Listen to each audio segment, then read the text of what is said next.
광불 화엄경 반갑습니다.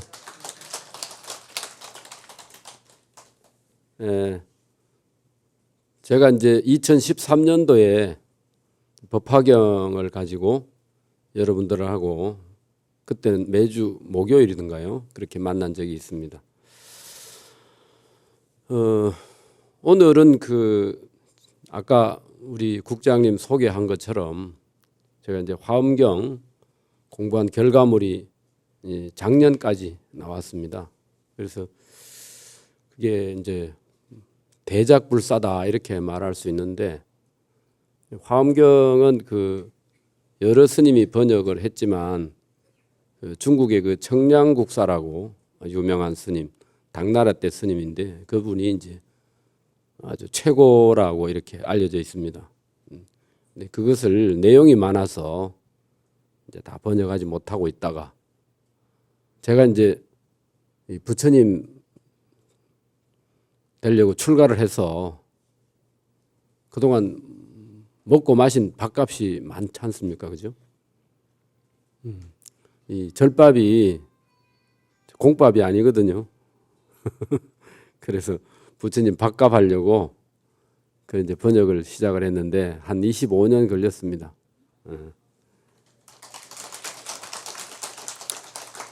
화엄경은 전체가 39품입니다. 근데 이제 제일 마지막 품이 입법계품이라 이래서 거기는 이제 이야기식으로 선제동자가 53분의 선지식을 찾아가면서 공부하는 이제 그런 걸로 이제 엮어져 있어요. 근데 그것이 총 21권이 한 품입니다. 39품 중에 제일 내용이 많아. 그래서 21권이 이제 한 품인데, 근데 여러분 이제 듣기가 참 좋을 것 같아서 우리가 이제 교리적으로 이야기하면 좀 어렵죠. 근데 이게 이제 이야기식으로 전개가 되니까 좀 쉬울 수는 있는데, 그렇다고 해서 그냥 맹탕은 아니다 이 말이에요. 쉬운 게 맹탕이 되면 안 되겠죠. 쉬운 것은 그 속에 많은 어려운 뜻이 그 속에 들어가 있으면서도 편하게 듣는 사람 입장에 편하게 하려고 그렇게 하는 거예요. 그래서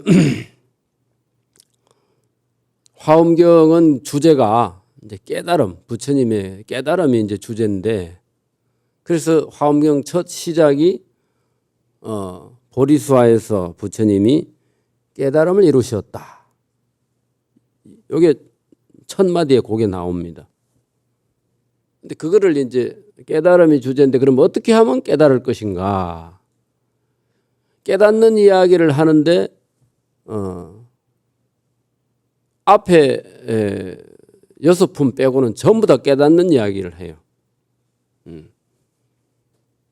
그래서 구체적으로 31품이 이제 수행하는 방법을 이야기했고, 마지막에 입법계품, 지가 오늘 내가 주제로 다루려고 하는 그것은 이야기식으로 전개해서 그렇게 됐는데, 그럼 왜 그렇게 수행하는 이야기를 31품으로 이야기를 할 정도로 많으냐? 쉽게 말하면 그렇습니다. 범행품에 보면 깨달음을 얻는데 처음 발심했을 때에 바로 안욕따라 삼약삼보리를 얻는다 이랬어요. 처음 발심했을 때 안욕따라 삼약삼보리를 얻는다. 안욕따라 삼약삼보리는 우리 보통 사람의 깨달음이 아니고 부처님의 깨달음이란 말이에요.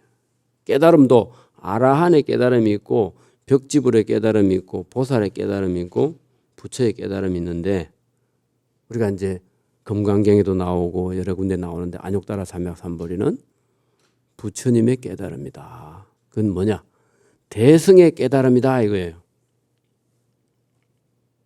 대승의 깨달음이든 소승의 깨달음이든 간에 처음 발심했을 때에 바로 깨달을 수 있는 것이 불교다.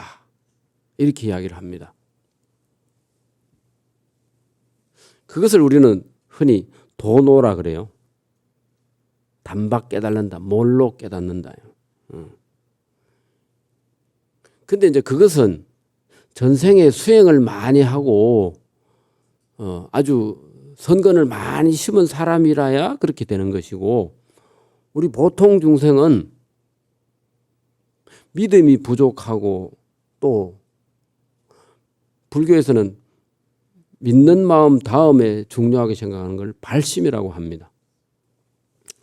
발심을 하면 곧 출가를 하게 되고, 출가를 하면은 이제 스님이 돼가지고 이제 불교를 열심히 수행할 수 있는데, 뭐 그런 차이가 아닌가 이런 생각을 해봅니다. 그래서 발심을 제대로 하면 처음 발심했을 때에 바로 깨달음을 얻는다. 그 말인 거예요. 계산이 복잡해지고 생각이 많으면 이게 안 이루어져, 뭐든지.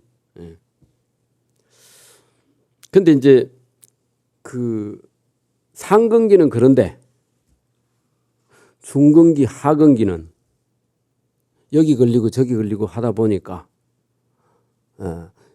바로 갈 수 있는데, 여기서 저 앞에 법당 문까지 바로 갈 수 있잖아요. 그죠? 그럼 반대로 저 문을 열고 부처님 요 앉아 계신데 바로 오면은 부처님 만날 수 있잖아요. 이제 오려고 하다가 문 열기도 전에 뒤에서 누가 부르면 못 가고 어쩌고 하다가 부처님 못 만난단 말이야. 그럴 수도 있어요. 지척에 두고도 못 만날 수 있다고. 그렇기 때문에 중근기, 하근기는 수행하는 것이 여러 고비를 거치고 그렇게 해서 할 수밖에 없다. 왜냐?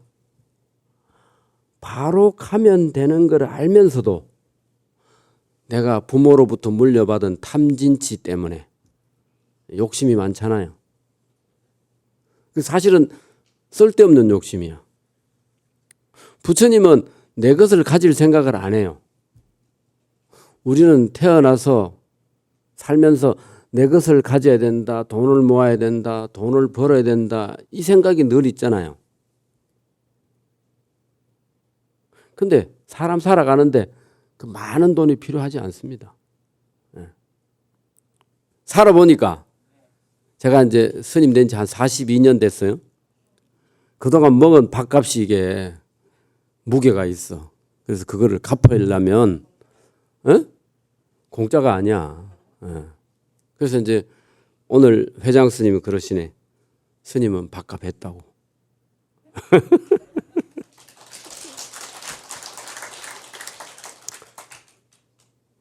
그런데 이제 그래서 사람이 부처가 되는 길로 바로 가는데 여러 가지 걸리적거리는 게 많다 보면 어떻게 됩니까? 돌고 돌아서 갑니다. 그죠? 바로 가면 되는데 돌고 돌아서 가요.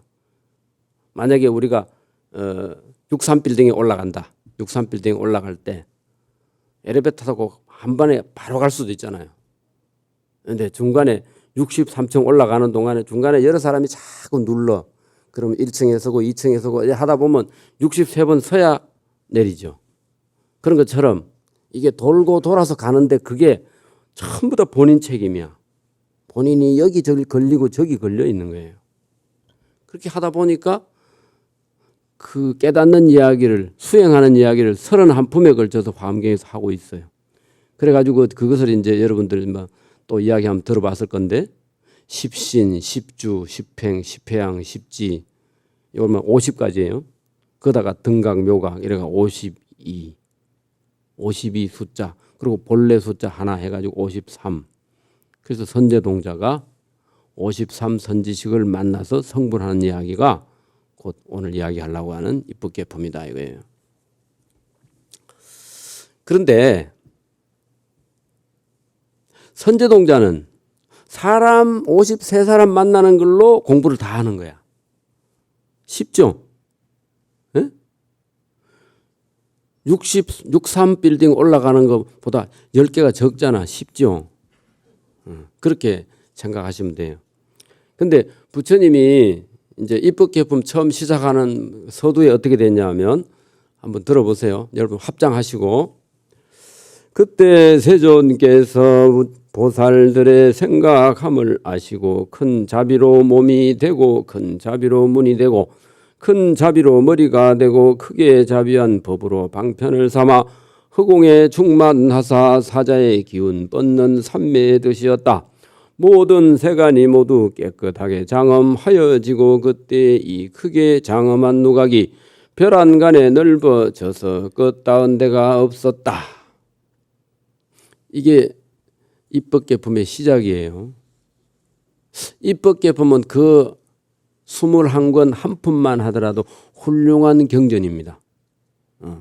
그 속에 서분, 정종분, 유통분 다 나눌 수가 있어요.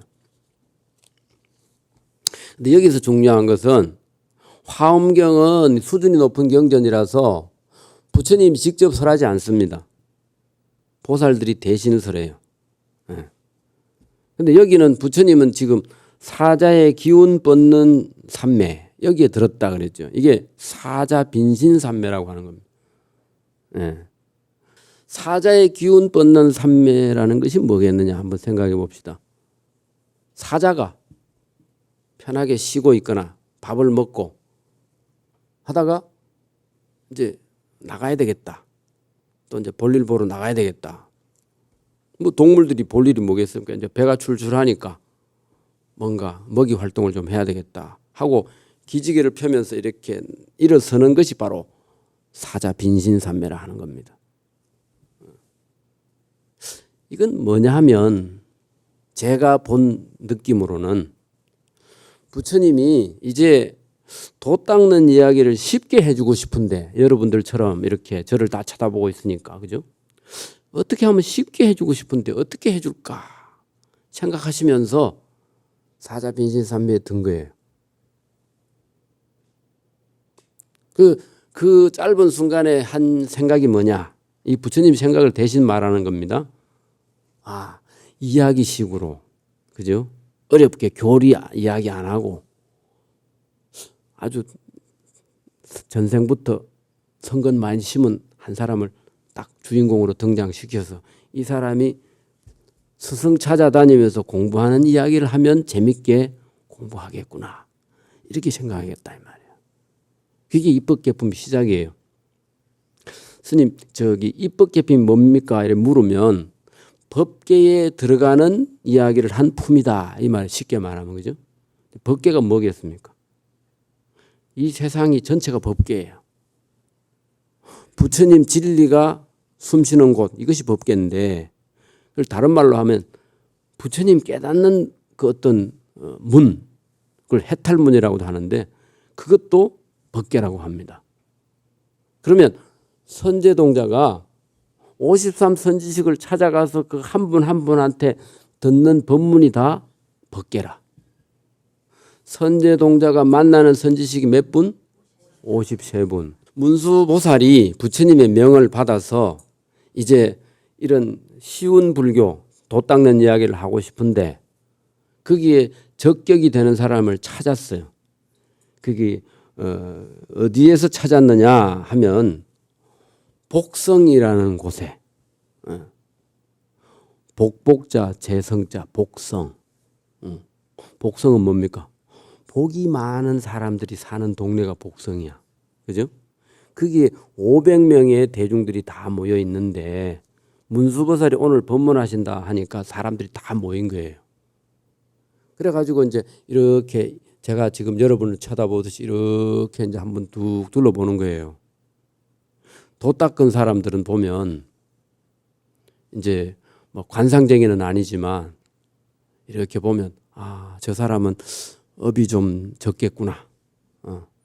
이목구비가 제대로 박힌 것도 중요하지만 그 사람이 가진 어떤 이 광배 느낌이 있다 이 말이에요. 동서양을 막론하고 부처님이나 성인들은 전부 다 뒤에 광배가 있어요. 둥그렇게. 그게 광명입니다. 그죠? 밝은 광명이 나는 사람이 이 문수보살 눈에 팍 들어온 거예요. 근데 이제 이게 보니까 보통 애가 아니구나. 나이는 적지만 그래서 이제 따로 불러가지고 네 이름이 뭐냐 물으니까 선재입니다. 좋을 선자, 재물 재자. 그 왜 선재라고 이름을 지었냐 이런 물으니까 엄마가 쟤를 임신하고 있을 때 집에 뭐가 자꾸 재물이 생기더라.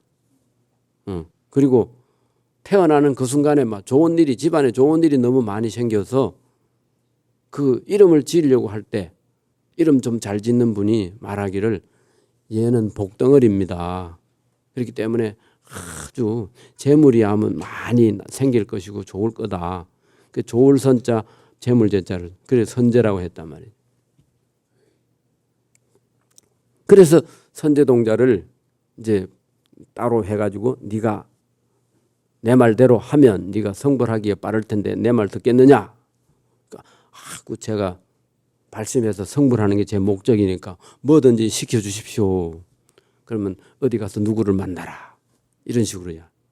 이게 이제 이 입법 계품이 누구를 만나라. 제일 처음에 덕운 비구를 만나라 보냈는데 그 다음 이제 그 한 사람한테만 그 하는 게 아니고 그럼 덕운 비구가 또 법문을 다 하고 나서 내보다 더 훌륭한 사람이 또 어디에 있는데 그 사람 찾아가라. 이렇게 지적을 하는 거예요. 이 릴레이식으로 이렇게 선지식이 다음 선지식을 이야기하고 그 다음 선지식이 또 다음 선지식 이렇게 해서 53번이나 만난다는 거죠. 그런데 아까 말한 것처럼 10대 제자도 아니고 듣도 보도 못한 선제동자를 발탁을 했는데 그건 왜 그러냐. 성문 제자들은 자기 도 닦는 데만 관심이 있어. 그죠? 우리 중생들이 잘 사는지 못 사는지 돈 버는데 얼마나 애로가 있는지 어떻게 하면 돈을 잘 벌 건지 이런 거 신경을 안 써. 그렇죠? 출가해서 도 닦는 스님들은 아무래도 그게 목적이 아니니까. 그렇죠? 이게 대승근기라는 것은 아까 제가 첫 장면을 모르잖아요. 부처님께서 보살들의 생각을 둘러보시고 큰 자비로 몸이 되고 자비로 문이 되고 자비로 머리가 되고 자비한 법으로 방편을 삼아서 이게 대전제예요. 그죠? 여러분들이 산중에 출가해서 목탁지고 열심히 수행 안 하더라도 여러분들도 도를 성취하려면 머리 안 깎아도 돼요. 입법계품은 머리 안 깎은 선지식도 많아. 뱃사공도 있고 외도도 있고 말하자면 요즘 목사도 있고 신부도 있단 말이에요. 그 스승 중에는. 굉장히 폭이 넓어요. 여러분들도 머리 안 깎고 출가 안 해도 성불할 수 있는데 제 전제가 뭐냐. 성문 비구들이 가지지 못한 거. 이게 뭐예요? 대자비심입니다. 성문 비구들, 10대 제자들 이런 사람들은 공부는 훌륭히 해서 생사해탈은 했지만 자비심이 부족하다 이 말이에요. 그렇기 때문에 입법계품에서 정말 대승불법을 전하기 위해서는 새로운 사람을 해야 되겠다. 그래서 발탁된 사람이 선제라 이 말이에요. 선제는 출가한 이야기는 없어요. 그냥 문수보살이 복성 500명 대중 중에서 하나 뽑았다 이렇게 나와요. 그죠? 근데 그게 뭐냐? 첫째는 마음이 착해야 돼. 두 번째는 전생에 심은 선건과 복이 많아야 돼. 복이 적으면 그죠? 명이 짧아서 일찍 죽을 수도 있죠. 그러면 공부를 성취를 못 하잖아. 또 복이 많아야 좋은 인연을 자꾸 만나. 여러분들 이 드라마 같은 거 보면 누가 이 성공할 때 보면 중간에 도와주는 사람 자꾸 생기죠? 응? 드라마 대충 그렇잖아요. 뭐 대조영이가 무슨 뭐 발해를 세우고 할 때 중간에 죽을 고비를 몇 번 넘기고 여러 사람 도움을 받아서 나라를 세우잖아. 그런 큰 훌륭한 인물도 그렇게 도움을 받아서 하는 건데 복이 많아야 그렇게 된다는 거죠. 그러니까 이 성문 비구 10대 제자들은 부처님 제자로서 훌륭하지만 중생을 자비로 살펴보는 그 눈이 부족하기 때문에 대승불법을 정말로 부처님의 깨달음을 전하는 데는 장애가 있다. 그래서 이 경문에 이런 말이 나와요. 또 여러 큰 성문들은 이런 착한 뿌리가 없고 이런 지혜의 눈이 없고 이런 삼매가 없고 이런 해탈이 없고 이런 신통이 없고 이런 미덕이 없고 크게 가엾이 여기는 자비심을 떠나서 중생을 버리고 자기의 일에만 머무르고. 중생을 버렸어. 중생 사회는 관심이 없어요. 이러면 이제 대성이 아니다 이 말이에요. 그건 소승이라. 우리들도 내 혼자 잘 먹고 잘 사는데 만족하면 그 소승이에요. 꼭 뭐 출가해서 머리 깎고 수행하는데 그것만 소승이 아니고 내 삶에만 하면은 그게 소승이라. 예전에 제가 59년생인데 60년대에 우리 먹고 살기 참 힘들었거든요. 근데 우리 모친이 그 어려운 속에서도 본인이 노력해가지고 신세 진 사람들한테는 뭔가를 갚더라고. 그러니까 본인이 가진 게 없으면 가을에 이 도토리 떨어지잖아요. 도토리 주워 모아가지고 그거를 불어가지고 그거를 맛있게 만들어가지고 신세 진 사람한테 그거라도 하나 갖다 주고 이러고. 옛날 뭐 가난한 사람이 콩 한 쪼개를 가지고 여러 사람 나눠 먹는다 이런 말도 있잖아요. 나누려고 하는 마음이 그게 자비심 거예요. 내 혼자 잘 사는 이게 중요한 게 아니고 같이 잘 살아야 된다. 이 코로나 시절에 내 혼자 백신 안 맞고 마스크 안 쓰고 난 편하게 살란다. 이러다 보면 완전히 민폐 끼치는 거잖아. 자기 몸에 코로나가 들어왔는지도 모르고 막 돌아다니면 여러 사람한테 퍼뜨리고 난리가 나죠. 그러니까 이게 부처님의 그 진리법을 우리가 연기법이라 하는데 연기법이 정말로 진리인 거예요. 코로나 시국에만 봐도 알 수 있는 거죠. 남을 위해서 마스크를 써야 되고 내가 민폐를 끼치지 않기 위해서 백신을 맞아야 되고 그렇게 하는 거예요. 그러다 혹시 잘못될 수도 있지만 잘 되는 것보다는 잘못되는 그 확률이 훨씬 적다는 거죠. 하여튼 그래서 대자비심을 가지고 내 것을 남을 주고 돌려 회항하려고 하는 내 공덕을 남을 주려고 하는 마음이 있어야 그런 사람이 복이 있는 겁니다. 전생부터 선건 공덕을 많이 닦은 선제는 그걸 이미 다 알아요. 누가 안 가르쳐줘도. 왜냐?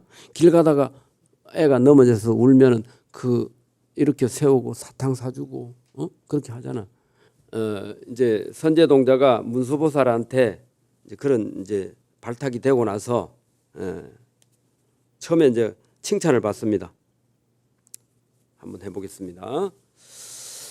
착하다 공덕의 갈무리여 나에게 찾아와서 자비한 마음을 내고 위없는 깨달음을 구하며 광대한 선을 이미 세웠으며 중생의 괴로움을 없애려고 세상 사람을 위해 보살의 행을 닦나니. 내 자신의 성부를 위해서도 도를 닦지만 내가 정말 도를 이루어서 저 어리석은 중생들을 제도하려고 또는 저 사람들을 제대로 좀 사람 노릇하게 하려고 그렇게 발심하는 그것이 대승의 발심이다. 네. 근데 저는 어릴 때 제가 그렇게 엄청난 생각하고 출가하지는 않았어요. 이번 생을 어떻게 하면 성공한 인생으로 살 수 있을까 이 생각하고 저는 길을 찾다가 부처님 만나서 출가한 사람인데 지금 여러분들 물론 훌륭하게 잘 사시지만 자녀를 키우고 또 할 때 공부시키고 취직하고 뭐 결혼시키고 해야 되는데 그 고비마다 얼마나 어려워요. 그렇죠? 그런데 요즘 사람들 너무 원이 작은 것 같아. 그저 가정 잘 이루어 가지고 좋은 아파트에 가서 편하게 사는 이것만 해도 자식 잘 키웠다 하겠죠. 그죠? 그것도 어려우니까. 근데 그래 되면 우리나라 큰 발전이 없어. 아까 이야기한 대조영이처럼 어렵게 살면서도 무너져가는 나라를 이렇게 세우고 새로운 나라를 건설하고 또 이순신 장군처럼 막 내가 아니면 이 나라가 지금 외놈들한테 다 이게 송두리째 넘어가겠구나 싶으니까 그 목숨을 바쳐서 나라를 구하잖아요. 그런 큰 인물들을 길러야 되는데 우리 마음들이 너무 작아. 이게 자비심이라는 것도 그래요. 내 혼자 잘 먹고 잘 사는 그걸로 끝나는 게 아니고 그건 정말 소승이란 말이죠. 이 나라를 앞으로 어떻게 잘 이끌고 갈 건지 또 이 나라를 어떻게 발전시킬 건지 그걸 하면서 내 자식은 그런 사람이 되어주면 좋겠다. 이런 걸 자꾸 자식들하고 대화를 통해서 자꾸 가르쳐 줘야 되는 거예요. 그런 사람이 도를 닦아야 도를 빨리 이루어. 53번 다 만날 필요도 없어요. 한 사람만 잘 만나도 돼요. 여기 이제 방편으로 53번 이야기 나왔지만은 한 사람한테 100%만 믿음과 그 법문을 다 소화를 시키면 그 자체로 성불입니다. 그러니까 입법계품에는 53천지식을 차례로 만나는 것이 되어 있지만 53개의 해탈문이 있는 거다. 해탈문은 곧 성불문인 부처되는 문이다. 자, 그럼 덕운비구를 제일 먼저 만난다 그랬죠. 덕운비구는 묘봉산에 사는데 문수보살이 묘봉산에 가서 덕운비구를 만나라. 근데 덕운비구가 잘 안 만나죠. 선제가 어떤 애인지 몰라서 그렇기도 하겠지만 선지식은 저 산 밑에서 이렇게 찾아 올라오면 위에서 다 보고 있어요. 알면서도 모른 척해요. 그래가지고 찾고 찾아가지고 그 산중에 들어가서 일주일 만에 겨우 만났어. 덕운비구가 일주일 동안 하는 행동을 다 본 거예요. 내가 안 만나준 저 애가 법당에 가서 부처님한테 절이나 하는지, 그죠? 또 뭐 절마당에 뭐 풀이나 이런 쓰레기 이런 게 있으면 그 주워 가지고 쓰레기통에나 넣는지 이런 걸 다 보는 거예요. 만나줘도 되겠다 싶으니까 탁 만나는 거예요. 고생을 일부러 시킨다 이 말이에요. 이 덕운비구는 다른 법문이 아니라 안 만나주는 게 법문이에요. 그래가지고 만나가지고 앞으로 이렇게 해라. 항상 부처님을 생각하고 마음속에 부처님 생각하는 걸 떨어뜨리지 마라. 이렇게 법문을 하는 거예요. 그 다음에 이제 세 번째는 이제 문수가 첫째 선지이고 두 번째가 덕운비구, 세 번째가 해운비구인데 해운비구라는 바다 해자 구름 문자야. 바닷가에 사는 거예요. 해운비구를 찾아가니까 이분은 뭐를 생각하느냐. 나는 큰 바다가 어찌 저렇게 크고 넓은가 그걸 늘 생각을 한다. 또 큰 바다는 아주 깊어서 저 속에 뭐가 들어있을까. 저 속에 부처님 지혜가 들어있을까. 그거를 생각하고 나는 그걸 정진 삼아서 한다. 그래서 이제 이 53선지식 첫 번째에 스님들 세 분을 만나는데 덕운, 해운, 선주 이거 여러분 다 외우고 있죠. 화엄경 약창기에 선제, 동자, 선지식, 문수보살, 최제일, 덕운, 해운, 선주, 승 이러죠.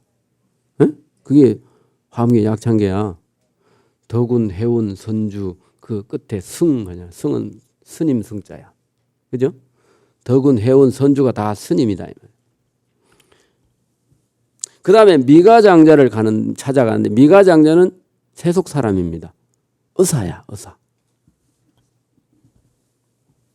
의사를 찾아가는데 이분은 특별히 뭐냐. 선제동자가 와가지고 저는 발심을 했고 저는 어떻게 하면 보살의 행을 배우며 어떻게 하면 보살의 도를 닦는지 그거를 공부하러 왔습니다. 이렇게 이제 선언을 합니다. 요거는 53번 찾아가서 다 똑같은 질문을 해요. 그래 하니까 미가장자가 너무 좋아가지고 높은 법상에 있다가 내려와가지고 선제동자 보고 같이 절을 하는 거예요. 아이고 우리 발심한 이 훌륭한 수행자가 왔구나 이러면서 법상에서 내려가 가지고 본인이 그냥 절을 같이 하는 거예요. 그러니까 선제동자가 아니 스승이시여 이러지 마십시오 뭐 이럴 거 아닙니까? 아닙니다. 나는 발심한 사람은 보면 누구한테나 이렇게 절을 합니다. 이러면서 이 발심의 중요성을 끼워주는 거죠. 이건 이제 그 열반경 같은 데 보면 발심과 성불이 둔이 아니지만 나는 초발심한 사람에게 특별히 더 절을 합니다. 왜냐? 여러분들도 잘 생각을 해보세요. 부처님 지금 계시고 그죠? 또 우리 회장 스님처럼 훌륭한 스님들이 다 계신데 저분들이 영원히 사는 거 아니죠? 응?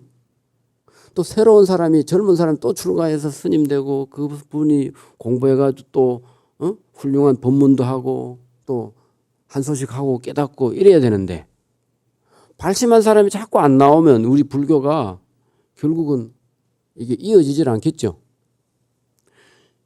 스님 되고 나서 제가 느끼는 게 뭐냐 하면 옛날에는 그 속불해명 이랬어요. 속불해명. 이을 속자. 부처님의 지혜의 목숨, 해명을 잇는 사람이 되라. 그래야 불법이 안 끊어지니까. 이 스님들의 첫 번째 이게 뭡니까? 의무. 부처님 불법이 안 끊어지도록 하라. 이 속불해명이에요. 근데 내가 애를 못 낳잖아. 그죠? 애는 여러분들이 낳죠. 여러분들이 애를 낳는데 여러분들은 애들을 출가시킬 생각을 안 하고 있으면 이 불법이 어떻게 돼요? 응? 출가를 해야 뭐 내가 공부를 시키든지 제대로 가르쳐가지고 부처를 만들 텐데 그러니까 우리가 이 전혀 모르는 사이가 아니야. 그죠? 자식을 나한테 주고 자식을 회장 스님한테 주고 자식을 출가시켜가지고 그 사람을 부처 만드는 게 우리 입장이라고. 그죠? 그런 마음을 가져야 그게 대승의 근기라는 거예요. 그래서 이 미가장자는 의사이면서 의술로서 이제 중생을 가르치는데 선제동자가 워낙 그 발심이 잘 돼 있는 사람이라니까 바로 내려와 가지고 그냥 그렇게 절을 하고 그랬다 이거예요. 그 다음에 이제 또 한 선지식, 10번째 선지식인데 승려를 바라무니라. 선제동자가 찾아가는데 이 승려를 바라무는 뜨거운 불구덩이 그 앞에 놓고 그 있는 거예요. 저 공부를 가르쳐 주십시오 이러니까 선제동자 네가 나한테 공부를 하려면 저 불구덩이에 뛰어들어라 이렇게 하는 거예요. 그러니까 아이고 불구덩이에 뛰어들면 내가 죽을 텐데 어떻게 돌을 닦냐? 그러려면 가라.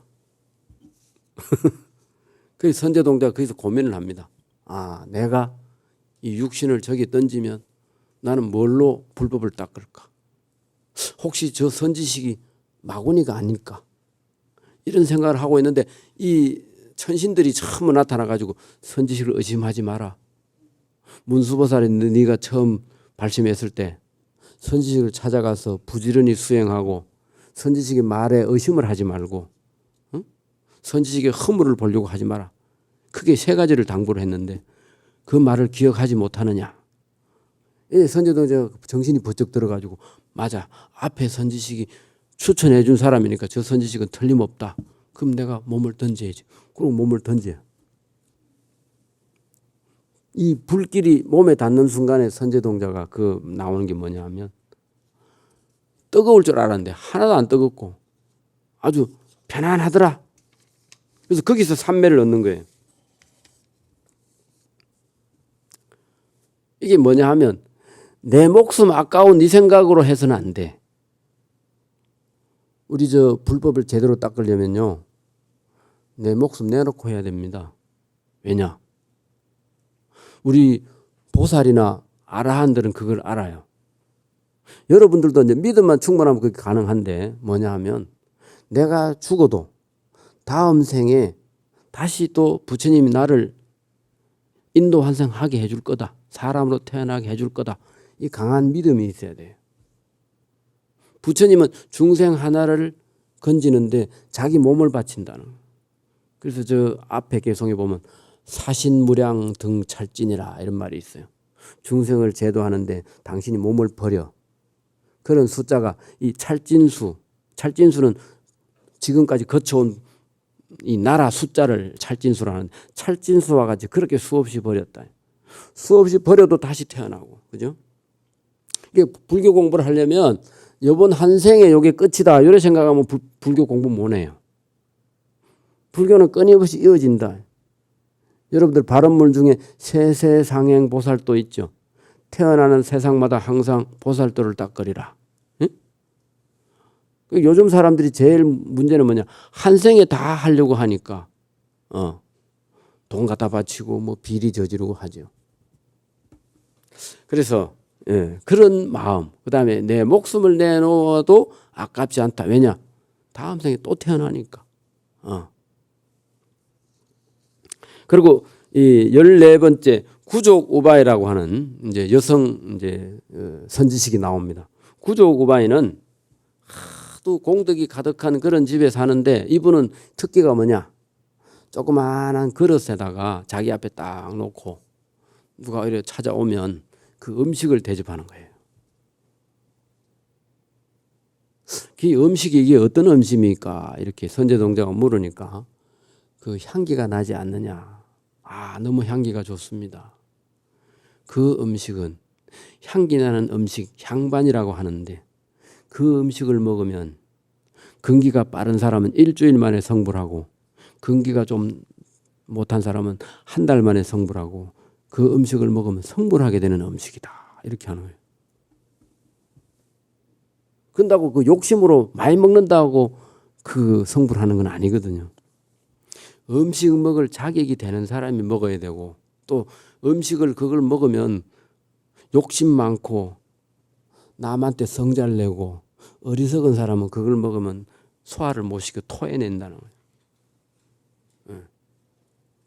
그래서 그 음식은 유마경에도 그런 이야기가 나오는데 향기 나는 음식은 여러 사람이 먹었는데 반수가 다 토해내고 못 먹었는데 대대로 불법 공부할 마음 자세가 돼 있는 사람은 그걸 먹고 일주일 만에 소화가 돼. 그래서 일주일 만에 성불하는 음식이다. 그렇게 이제 이 음식으로 이렇게 포교를 하는 거죠. 그 다음에 이제 그 무염조강이라는 18번째 선지식인데 무염조강이라는 분은 이 만족할 줄 모르는 그런 염족이라는 게 싫어할 정도로 만족한다 이런 뜻인데 그 앞에 무자가 있으니까 만족할 줄 모르는 왕이야. 뭐가 이제 이분의 특기냐 하면 이분은 죄를 많이 짓고 감옥에 갇힌 사람들한테 고문도 하고 막 때리기도 하고 어떨 때는 심하게 하면 죽이기도 하고 이런 식으로 너는 죄를 많이 지었기 때문에 너는 이 살 자격이 없다. 요즘 말로 하면 사형을 집행하는 거죠. 이게 악명이 높아. 근데 앞에 선지식이 선제동자 보고 그분을 찾아가라. 그분이 훌륭한 선지식이다. 찾아가서 보니까 전부 다 그냥 신음하고 고통스러워가지고 막을 박박 쓰고 하는 그런 사람들이 많이 있더라는 거예요. 그래가지고 그래도 그 보냈으니까 그 앞에 가서 절하고 이렇게 법문을 가르쳐 주십시오 하니까 이 무염조강이 선제에게 말하기를 착한 남자야 어떻게 생각하느냐. 내가 만일 참으로 악한 업을 짓는다면 이런 과보와 이런 육신과 이런 권속과 이런 부귀와 이런 자유자재함을 어떻게 얻었겠는가. 착한 남자야 나는 보살의 환술과 같은 해탈을 얻었느니라. 그러니까 내가 정말로 내 마음이 나빠서 저 사람들을 괴롭히고 혼내는 게 아니고 저 사람들은 죄를 많이 지었기 때문에 혼이 나야 다음에 같은 죄를 저지르지 않는다. 그러니까 내가 정말 내 마음이 나쁘다면 내가 이렇게 부귀영화를 누리고 살 수 있겠느냐. 그러니까 내가 이렇게 함으로써 죄를 안 짓도록 예방하는 효과가 있다. 이제 그렇게 이야기하는 거예요. 그래서 죄를 지은 사람한테 형벌을 주는 것을 자기는 헛개비 같은 생각을 하면서 쓸데없다 이 말이에요. 우리 인생 자체도 그죠? 다 살고 보면 이게 쓸데없는 생각을 많이 할 수가 있습니다. 어쨌든 이렇게 50몇 분의 선지식을 찾아가서 공부를 하고 제일 마지막에 가면 미륵보살을 찾아가는데 미륵보살한테 가가지고 제가 지금까지 공부한 게 많습니다 이렇게 하니까 미륵보살이 손가락을 한번 탁 튕겨주니까 선제동자가 한 대 맞고 딱 눈 뜨고 보니까 자기가 지은 공덕같이 큰 장엄한 누각이 싹 없어져 버렸어. 이게 어디로 갔습니까? 왔던 대로 갔느니라 이렇게 하면서 이제 미륵보살이 현재동자한테 지금까지 공부한 거기에 너무 집착을 하지 마라. 그러면서 네가 다시 문수보살을 찾아가라. 처음에 자기를 공부를 시킨 사람 문수보살인데 다시 찾아가라는 거예요. 다시 찾아가니까 문수보살은 딴 말이 없어요. 이렇게 멀리서 이렇게 손을 뻗어 가지고 선제동자 이마를 딱 이제 변상도 이런 게 나옵니다. 이마를 딱 만지면서 그동안 참 수고 많이 했느니라. 네가 미륵보살을 만나고 왔으니까 이제는 보현보살을 찾아가서 보현보살한테 법문을 들으면 성불을 할 수가 있다. 그래 보현보살 찾아가. 고달픈 생각을 하지 말고 보현보살을 찾아가거라. 보현보살을 딱 찾아가니까 보현보살은 다른 법문이 있는 게 아니고 하나하나 걸음 걸어 들어오는데 보현보살의 신통력으로 본인의 몸을 다 열어가지고 이 털구멍 하나하나를 보여주면서 글이 들어오느라 우리가 털구멍 속으로 들어갈 수 있습니까? 못 들어가죠. 근데 보현보살의 그 신통력으로 선제동자가 그 털구멍 속으로 들어간 거야. 이게 깨닫는 장면입니다. 보현보살이라고 한 덩어리가 된 거예요. 그죠? 부처님과 한 덩어리에서 부처가 된 거잖아. 그래 어쨌든 이렇게 하는데 이제 오늘 이제 이거를 한순간에 다 말할 수는 없는 거를 한순간에 말을 했는데 제일 중요한 건 첫째 말씀드린 그겁니다. 우리가 머리를 깎든지 안 깎든지 머리를 깎은 사람도 마찬가지고 안 깎은 여러분들도 마찬가지고 대자비심을 가지고 내 공덕을 남에게 나누어 주려고 하는 그런 선제 같은 마음을 가진 사람이 법문을 들어야 제대로 듣고 바로 성불할 수 있지. 아니야. 내 것은 너무 아까워. 절대 남을 줄 수 없어. 옆집에 불이 나고 타 죽건 내 혼자 잘 살면 돼. 이런 생각을 가지면 성불하고는 거리가 멀다 이 말이에요. 그리고 그런 분들은 큰 인물을 못 키워. 내 자식을 아무리 많이 낳아도 돈 좀 가진 부자는 만들 수 있을지 모르지만 나라를 구하고 이 코로나 시국 이런 데 큰 부처님 같은 이런 성인을 만들 수는 없다 이 말이에요. 여러분들 부처님과 같은 성인을 만드는 그런 큰 불모가 되시기를 바라면서 오늘 제 법문을 마치겠습니다.